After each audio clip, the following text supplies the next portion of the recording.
Welcome to The Explainer. Today, we're going to cut right through all the financial noise. We're breaking down a simple but really powerful playbook for your future. Just a handful of straightforward rules that can help you build real, lasting wealth. You know, if you've ever felt totally overwhelmed by financial advice, you are definitely not alone. It can feel like this whole universe of complicated jargon and strategies that all seem to contradict each other. But what if it didn't have to be that way? What if managing your money could actually be simple? Well, that's what we're going to show you today. So, to make all this feel real, let's follow someone. We'll call them Alex. Alex makes a solid $72,000 a year, and their journey is going to show us exactly how these key principles work in the real world, how to navigate those major purchases, build security, and actually grow your wealth. All right, so here's the game plan for today. First, we're going to tackle those big-ticket buys. Then, we'll move on to building what we call a financial fortress. After that, we'll get into making your money grow, and finally, we'll wrap up with mastering your day-to-day spending. Let's do this. Okay, first up, the big ones. Look, for most of us, a car and a home are the two largest purchases we will ever make. Getting these right is absolutely fundamental to your financial health. Let's start with the car. Instead of getting totally lost in dealer negotiations and sticker prices, just remember three simple numbers: 20, 4, and 10.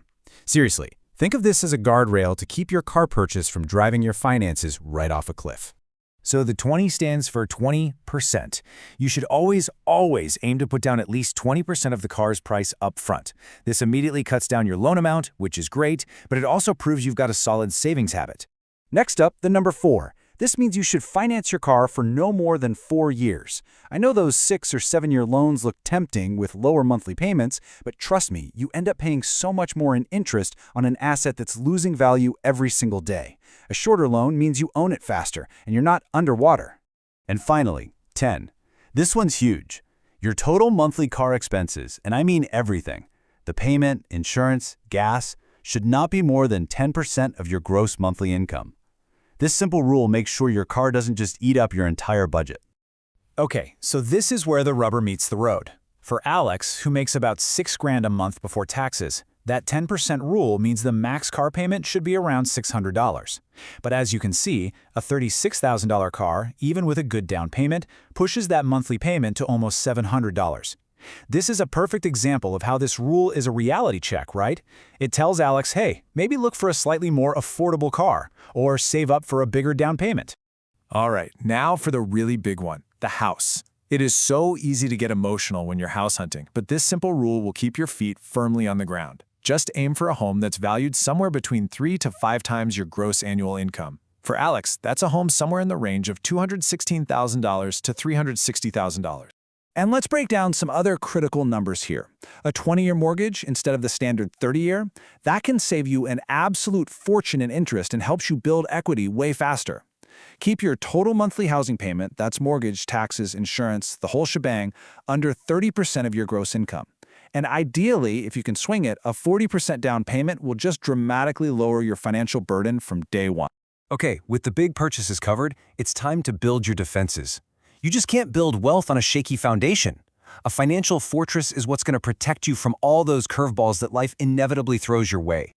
Think of your financial fortress as a 3-layered wall that protects everything you're working for. It's the buffer between you and a sudden job loss or a medical emergency, the things that can lead to financial disaster. And this is so important. You have to build this fortress before you start taking on the risks of investing. So what are these 3 layers?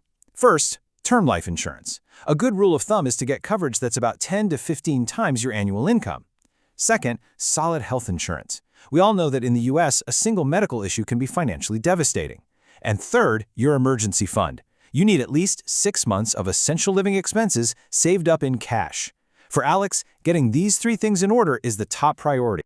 So once your fortress is built, then totally secure, you are ready to go on offense. It's time to shift from just protecting your money to actively growing it through investing. One of the first questions pretty much any new investor asks is, so how long until I actually see some real growth? You might think the answer is super complicated, but there's a surprisingly simple formula that gives you a really solid estimate. It's called the Rule of 72.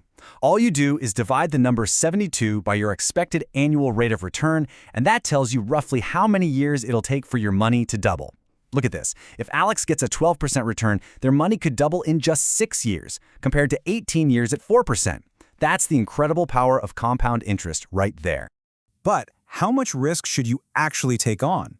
Well, a classic rule of thumb is the 100 minus your age rule. You just subtract your age from 100, and that number is roughly the percentage of your portfolio you could think about putting into higher growth, higher risk things like stocks. So for Alex, who's 30, that means about 70% in stock. All right, we've talked about the big stuff, huge purchases and long-term investments. Now let's zoom all the way back into the daily habits that really make or break a financial plan: budgeting and managing debt. Forget about those crazy complicated spreadsheets. The 50-30-20 rule is a super simple framework for your after-tax income. Here's how it works. 50% is for your needs, things like rent, groceries, utilities. 30% is for your wants, dining out, hobbies, streaming services.